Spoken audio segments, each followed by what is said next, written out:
ஆமாம், எங்கள் தேசம். அதை விட்டேன். எங்கள் தேசம்ங்கிற ஒரு வலையொலி தொலைக்காட்சி அது 14ஆம் தேதி தொடங்குறதா இருக்குது. எப்படியும் கொண்டு வந்துடுவோம்னு நினைக்கிறேன். கொஞ்சம் அது எப்படின்னா, நம்ம இந்த தொலைக்காட்சி இருக்குது பாருங்க, அதே மாதிரி வலையொலியிலே வருது. காலையில் செய்தி படிக்கும், ஆங்கில செய்தியும் படிக்கும், அது பட்டிமன்றம் நடத்தும், பாட்டு மன்றம் நடத்தும், மழலையர் தமிழ் மன்றம் நடத்தும், எல்லாம் நடத்தும். திரைப்படத்தை கூட விமர்சிக்கும். இதுவும் படம் எடுக்கும். படம் எடுத்து சின்ன சின்ன படங்களாக எடுத்து போடும், குறுந்தொடர் எடுக்கும், எல்லாம் எடுக்கும். ஆனால் நீங்கள் ஒரு தொலைக்காட்சி எப்படி தரமாக இருக்கணும்னு நினைப்பீங்களோ அப்படி அது இருக்கும். அது எதுக்கு தொடங்கப்படுதுன்னா, பொழுதை போக்க அல்ல, ஒவ்வொரு நொடியும் நல்ல பொழுதாக ஆக்குவதற்கு. ஒரு கல்லூரி போல குழந்தைகளுக்கு கதை, நன்னறியை போதித்தல், நல்ல தமிழ் பயில்வோம், நற்றமிழ் கற்போம், எல்லாம் வரும், எல்லாம் வரும். நீங்கள் கவிதை படிக்கலாம், கட்டுரை படிக்கலாம், பேசலாம், நீங்கள் உங்களுக்குள்ள சந்தித்த நல்ல செய்திகளை பரிமாறலாம், கவிதை ஒவ்வொரு நாளும் நீங்கள் படித்த செய்திகளை பரிமாறலாம். உங்களுக்கான தளம் எங்கள் தேசம், ஓர் இனத்தின் பெருங்கனவு. புரியுதா? அது உலக தமிழர்களின் வலை தொலைக்காட்சி, மான தமிழர்களின் மனசாட்சி, மான தமிழ் மக்களின் மனசாட்சி என்று அந்த தொலைக்காட்சி வரப்போகுது, வலை தொலைக்காட்சி. இனிமேல் நம்மளுடைய கட்சியுடைய எல்லா நிகழ்வுகளும் அதில் வரணும், அதில் தான் பார்க்கணும்.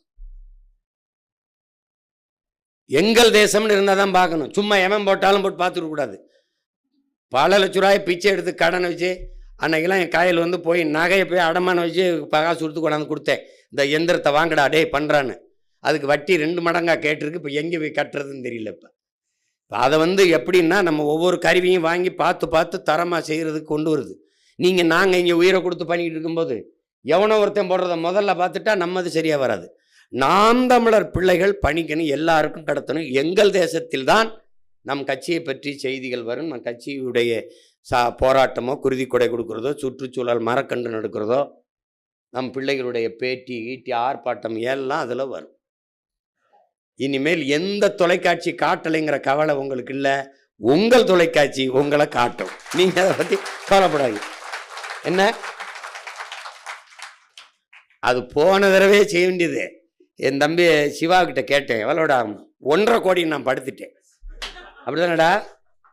ஏன்னா 21, 24 தேர்தலுக்கே நம்ம கொண்டு வந்திருப்போம். அது முடியல. இப்போ எப்படியாவது நம்ம கொண்டு வந்துடுவோம். அதை நீங்கள்லாம் பின்பற்றினீங்கன்னா நம்ம தொலைக்காட்சி பெரிய அளவுக்கு வளர்ந்துடும். இது சாதாரண வலையொலி எப்படி இதில் பார்க்குறதுங்களா? பெரிய தொலைக்காட்சியில் யூடியூப் தானே, வலையொலியில் வந்துடுது. தட்டினீங்கன்னா எங்கள் தேசம்னு வந்துட போது. அப்போ டிவியில் பார்க்க பெரிய அகன்ற திரையில் பார்க்குற மாதிரியே பார்த்துட வேண்டியதானே.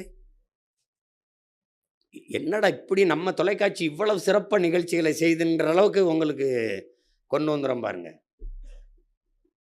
மானாட மயிலாடலாம் இருக்காது, மக்கள் ஆடுவாங்க. நல்ல பாடல்கள், நல்ல என்ன தம்பி, நம்மளுடைய பாரம்பரிய கலைகள், நம்முடைய இலக்கியம், நம்மளுடைய எல்லாவற்றையும் போற்றுகிற ஒரு வலையொலி தொலைக்காட்சி கொண்டு வர்றோம்.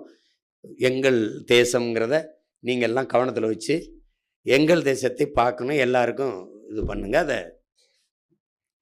இது 14ஆம் தேதி, ஆமாம் 14ஆம் தேதி கொண்டு வரணும்னு முயற்சிக்கிறோம். ஏன்னா இப்போ இந்த 21 நேரலையே, நம்ம மாநாட்டு நேரலையே நம்ம தொலைக்காட்சி, நம்ம எங்கள் தேசமே ஒளிபரப்பிடும்.